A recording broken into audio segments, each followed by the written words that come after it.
খড়গ্রামে দীঘার জগন্নাথ ধামে রথযাত্রার লাইভ টেলিকাস্টের উদ্বোধন। মুর্শিদাবাদ জেলার কান্দি মহকুমার খড়গ্রাম ব্লকের রবীন্দ্র ভবন হলে দীঘা জগন্নাথ ধামে রথযাত্রা সরাসরি সম্প্রচারের উদ্বোধন করা হয়। এই অনুষ্ঠানটি খড়গ্রাম ব্লক সমষ্টি উন্নয়ন দপ্তর ও খড়গ্রাম পঞ্চায়েত সমিতির যৌথ উদ্যোগে আয়োজন করা হয়। অনুষ্ঠানে উপস্থিত ছিলেন খড়গ্রাম ব্লকের বিডিও মিলনী দাস সহ অন্যান্য প্রশাসনিক আধিকারিকবৃন্দ। এলাকার সাধারণ মানুষকেও রথযাত্রার এই শুভক্ষণে অংশ নিতে দেখা যায়। উল্লেখ্য, রাজ্য সরকারের উদ্যোগে রথযাত্রার অনুষ্ঠান সারা রাজ্যে সম্প্রসারিত হচ্ছে, যাতে সবাই ঘরে বসেই এই ধর্মীয় এবং সাংস্কৃতিক অনুষ্ঠানের অংশ হতে পারেন। Bureau report, news NGM.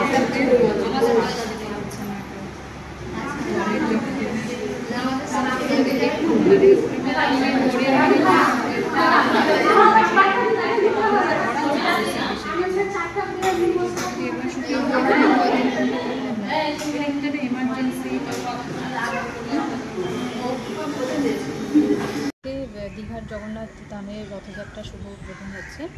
আমরা রাজ্য সরকারের নির্দেশ মতো তারই লাইভ টেলিকাস্ট খড়গ্রাম ব্লক ও পঞ্চায়েত সমিতির তরফ থেকে প্রচার করছি এবং এখানে বিশিষ্ট জনেরা উপস্থিত আছেন।